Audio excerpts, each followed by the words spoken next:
Hello guys, welcome back to a brand new video, and today I'm going to be releasing my prediction for the 2024 presidential election if it's between Kamala Harris and Donald Trump. Now, a few days ago, I released my prediction for Joe Biden against Donald Trump, and this week has been so insanely hectic with political news. So much has changed. It's insane for both candidates, frankly. Donald Trump, he got shot. Which is crazy, and the RNC happened, which was a lot of support for him, and then for Joe Biden, more and more, pressure built up for him to drop out. A lot of people thought that after Trump got assassinated, got almost assassinated, the media attention would go off of Joe Biden. However, it really seems like that's just not happening until he drops out. So, and not only that, but just a few days ago, if not, I think yesterday, he tested positive for COVID.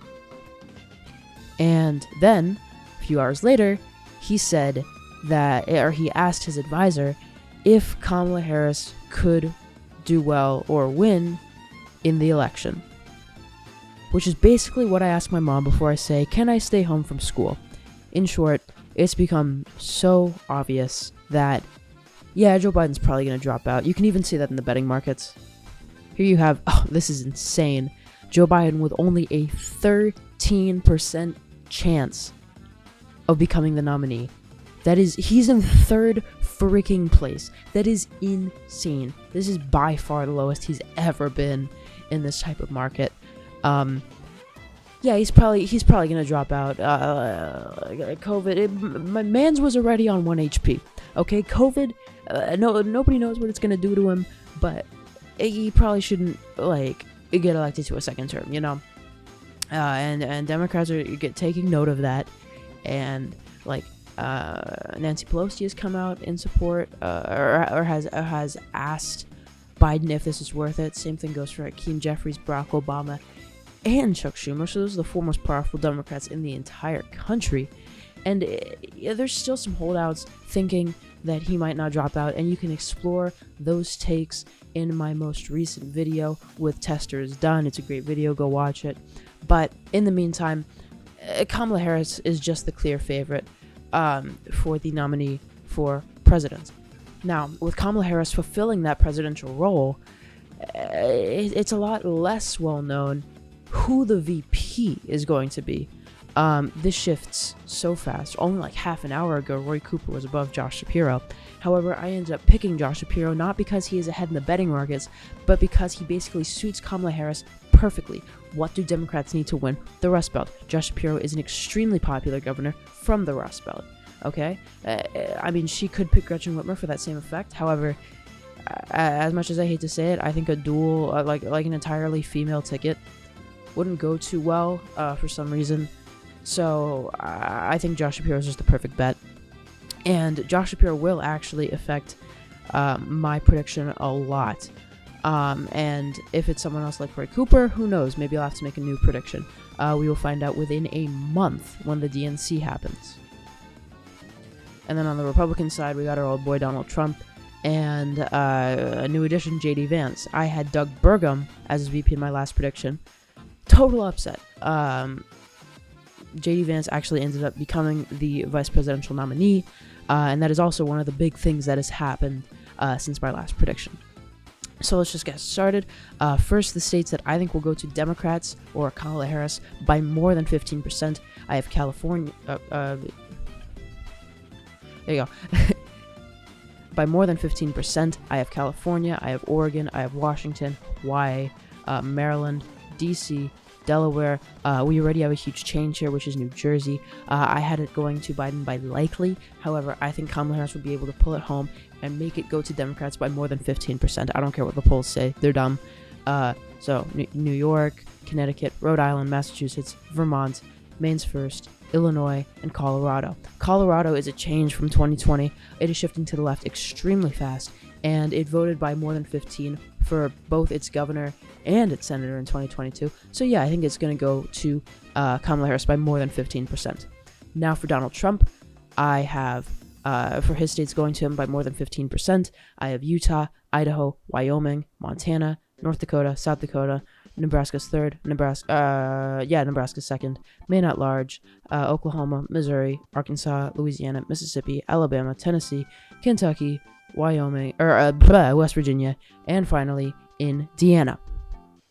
Now, there's one key state here that I think is absent, or it could be seen as like crazy that it's not safe. Kansas is shifting to the left extremely fast. In fact, they just reelected their Democratic governor by like, I think like 2 points.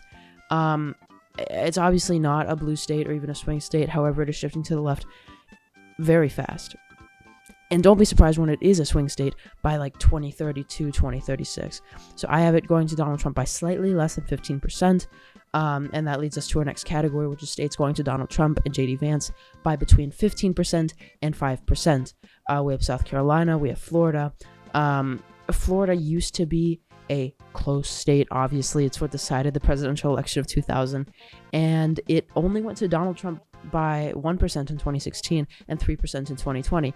That's kind of surprising because the entire nation shifted to the left by a few points between those two elections.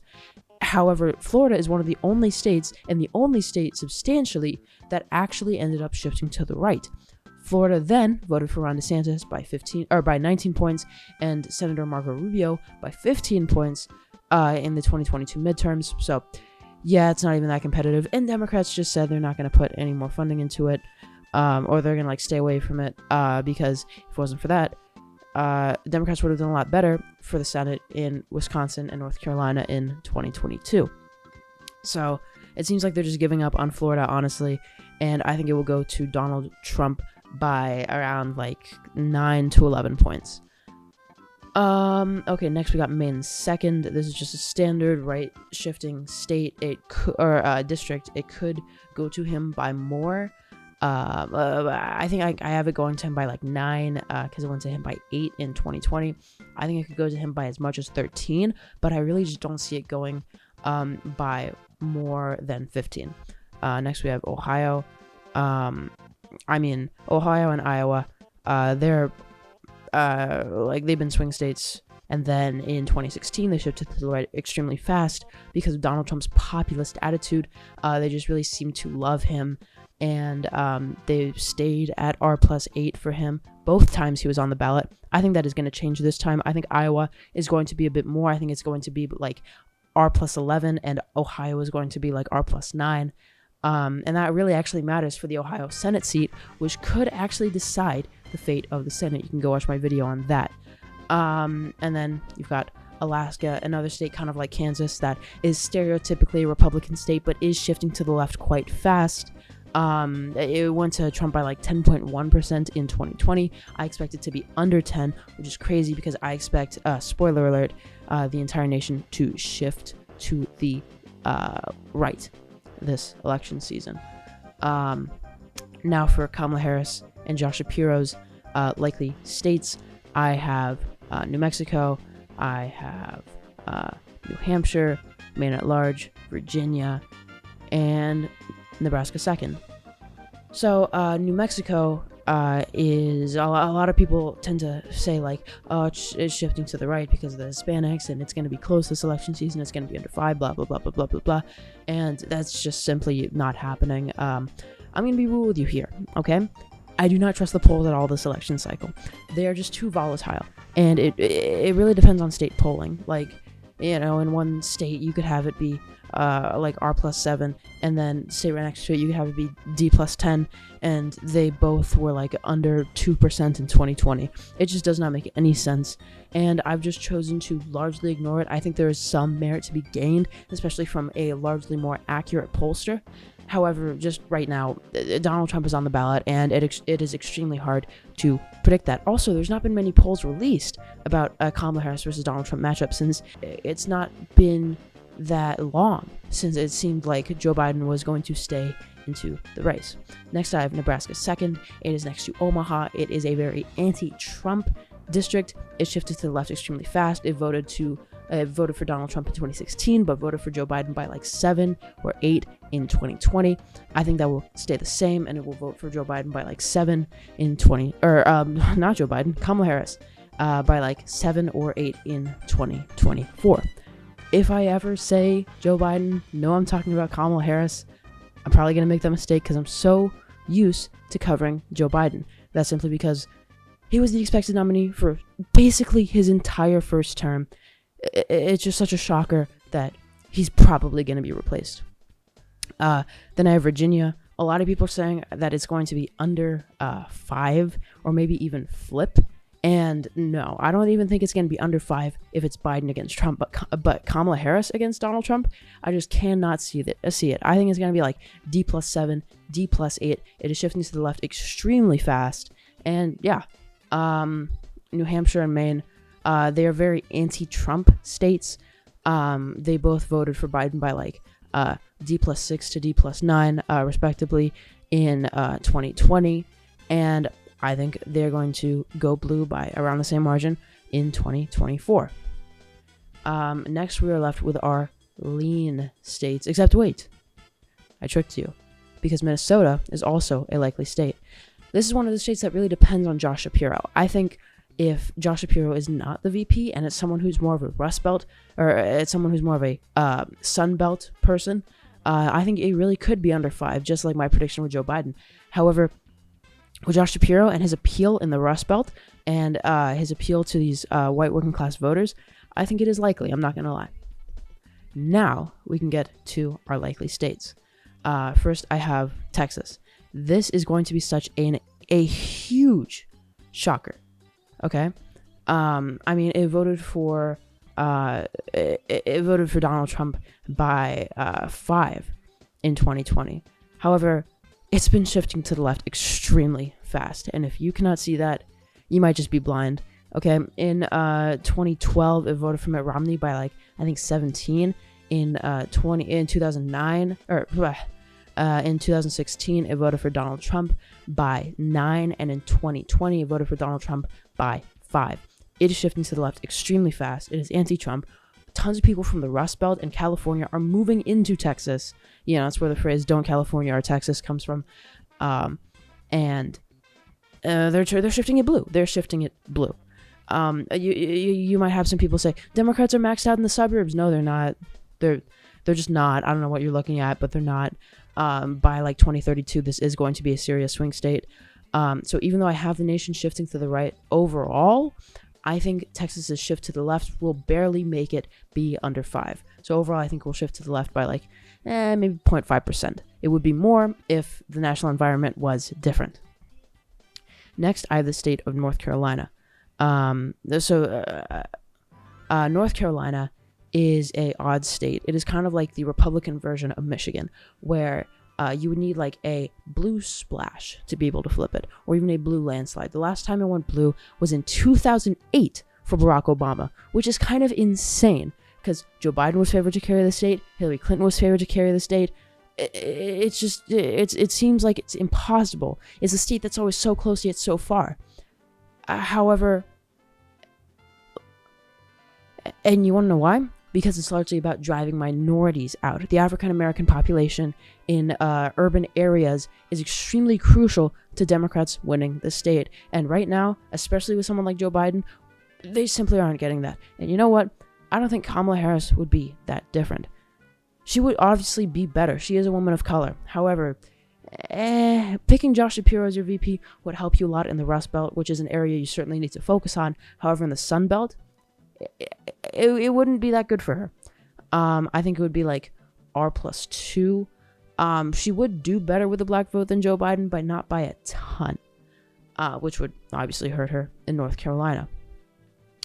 And that is it for my lean states for Donald Trump.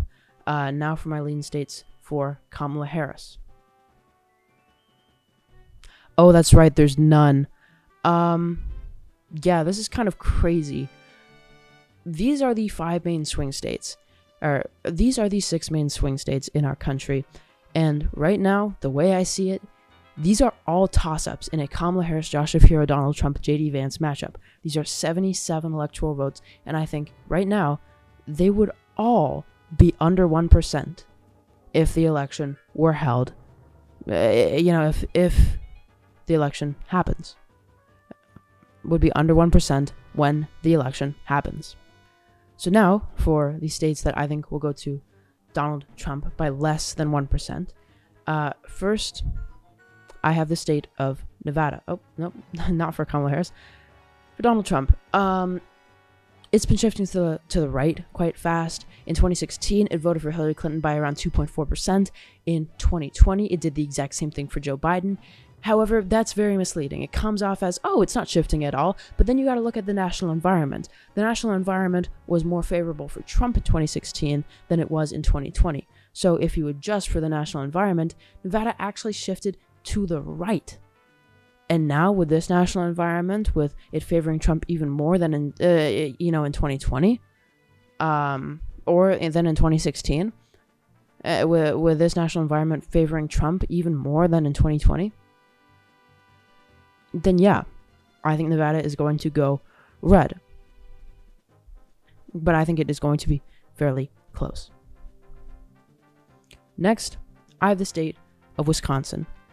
Now, Wisconsin's an odd state. It is a Rust Belt state, so Josh Shapiro would certainly help there. However, its natural demographics simply just aren't like Michigan and Pennsylvania. It tends to be the furthest to the right of the three main Rust Belt states. And I think with the RNC being in Milwaukee, and with J.D. Vance, who is a populist who can seriously help in a state like Wisconsin, I'm not going to lie, I think Donald Trump can pull it. I think it will be way closer than with Joe Biden, though, simply because Kamala Harris is way more competent, and Josh Shapiro can turn out those white working class voters. However, I still do not think it flips, or it goes to Joe Biden. This would be a flip, so... And the final tilt state that I have going to Donald Trump is the state of Georgia. This is kind of a shocker. Georgia, much like North Carolina, relies a lot on African American turnout in its metro areas. However, unlike North Carolina, that isn't really the only factor. Georgia, a statistic that is just as important is the suburban turnout. And Joe Biden did extremely well in the suburbs because he managed to paint Donald Trump as like this insane person that a lot of moderates in the suburbs and like conservatives in the suburbs, like center-right ones, just didn't want to vote for and got scared by. So they voted for Joe Biden. However, here, Kamala Harris doesn't really have that same appeal. And honestly, in the RNC, Donald Trump managed to present himself as a fairly moderate person. I don't think that will be enough in certain states that have a lot of moderate people. However, in Georgia, I think he can. If Kamala Harris picks someone that is really good in the Sun Belt for vice president, then I think it could flip. If she picks Roy Cooper, I think Georgia could flip. But right now, with Josh Shapiro, who isn't really that much help in this region, Josh Shapiro, and her being black, so she could turn out black turnout, but like she's not that charismatic, even as a black candidate, I think it stays with Donald Trump barely. However, Georgia is not a fluke. It is still a purple state. It is still shifting to the left. And that is it for the tilt states that I have for Donald Trump. Now for the tilt states that I have for Kamala Harris. And the first one is the state of Michigan. The state of Michigan's kind of weird because, like I said with North Carolina, it's like the opposite North Carolina, where it is furthest to the left of any of the main swing states. And, it takes like a red splash to be able to flip it. In my current Joe Biden versus Donald Trump prediction, I do have it going to Trump. But that is simply because Joe Biden is such a horrible candidate. When you have someone that's slightly better, like Kamala Harris, I think it goes blue. I'm not going to lie. Especially with the help of Josh Shapiro, who can seriously turn out those white working class voters. Do I think it's going to be by a lot? No. If she chose Gretchen Whitmer as a VP, yes, I do think it goes to her by more than one. However, right now, I think it's like 0.9, simply because of, it's Michigan. They're in a lot of the polls, you see them tied with North Carolina, which tends to be the furthest to the right of all of the main swing states in terms of how it's tired of the economy, how Joe Biden's too old, and it seems just fed up with the whole system. And you can also see that in the Palestine issue. You have so many Arabs there who They won't vote for Donald Trump because Donald Trump is even worse with the issue of Palestine. However, it only takes a few of them to stay home for the state to go red. So right now, with Josh Shapiro's help, I have the state barely going blue. And basically the same goes for the home state of Josh Shapiro, the state of Pennsylvania. Pennsylvania is an odd case. It voted for Josh Shapiro for governor by around 15%, and it really likes the guy. It has a lot of white working class people, a lot of populist appeal can be turned out there, and I think J.D. Vance would be great in the state. Unfortunately, Josh Shapiro is even better. If Kamala Harris does pick someone else who isn't like probably Gretchen Whitmer or something, I do think the state goes red. J.D. Vance can really turn out those people and flip them over like what he's doing, or like what he has done in Wisconsin in my prediction. However, I just think Josh Shapiro is better, and it is frankly his home state. I think it is just as blue as Michigan in this prediction, around 0.9, 0.8. And that is a huge thing. That is 19 electoral votes. Josh Shapiro is extremely popular there. I'm sounding like a broken record at this point, but he can turn out the white working class, and he can win the state. And that is great for Kamala Harris, because now it all comes down to Arizona. But even if, she just picks Josh Shapiro to win Pennsylvania, and let's say Michigan, is a toss-up, it gives them so many more paths. And you can watch my Pathways to Victory video with Red Tide Politics, which I'll also have. But as long as you win Pennsylvania, you can win your pathways to victory just gets so much easier. You can just win like 2 states and you win. And that is actually what I have happening, this exact scenario, with Arizona going blue barely. This is kind of crazy, because if you look at the polling, Donald Trump is actually ahead in Arizona against Joe Biden. However, you can't just judge the polls at face value. Like I said, I'm not really relying on them too much. You have to look at the state itself, okay? The state is the maverick state. It still carries that spirit of John McCain. It is very anti-Trump. It is very moderate conservative. And while Kamala Harris does not fit that build necessarily, she could definitely carry it in comparison to Donald Trump. I do think it goes to Donald Trump when it's against Joe Biden. However, Kamala Harris can formulate a sentence. She can just say a sentence, which is surprisingly very hard for Joe Biden to do. And I think she pulls it. So this is kind of shocking. Just looking at the map and seeing Kamala Harris winning, Donald Trump losing in 2024. That's crazy. And you know what? It doesn't have to happen. If she picks someone other than Josh Shapiro, Pennsylvania goes red. Boom, Trump victory. And I have Arizona as basically a toss-up. It's like 0.3 in my prediction. Even though shifting to the left, the national environment is more favorable for Donald Trump. So that could easily go red too. Boom, you're at 241 electoral votes, just for a few things changing. So this election is basically a coin toss if it is Kamala Harris, Josh Shapiro against Donald Trump, J.D. Vance. If she picks someone as VP who, is better in the Sun Belt, it's a lot harder to win those voters in Pennsylvania or even Michigan. But in return, you can win those voters in Georgia or those voters in North Carolina or Arizona, and that puts her at a tie. Boom, Nevada takes her over. So it really just depends on who she picks as her vice president. So yeah, I know it could be shocking to see not Trump win this election, even though he seems like just at face value the clear favorite. But when you actually really dig into it and think or see what the DNC could do to make this better, yeah, I think Kamala Harris can win. Now, a lot of people are saying that she is a bad candidate, that she would do even worse than Biden, and I simply do not agree. A lot of the polling and a lot of people think that just because she's kind of been out of the spotlight recently, which is kind of good. You don't want to associate yourself with this falling apart Biden administration. And once she comes out there and shows that she can make a sentence, deliver points properly in a orderly manner, she can do pretty good. And not gonna lie, Donald Trump is a pretty bad candidate. It's pretty hard to lose to the guy. Unless you're Joe Biden, then you're probably gonna lose to him. But yeah, thank you guys so much for watching. Again, Arizona is a toss-up. It could go to Donald Trump, could go to Kamala Harris. I'll be so excited to see what happens. Apparently Joe Biden might drop out on Sunday. We do not know. I will give you guys updates as soon as possible. Thank you guys so much for watching. I will see you in the next one. Bye.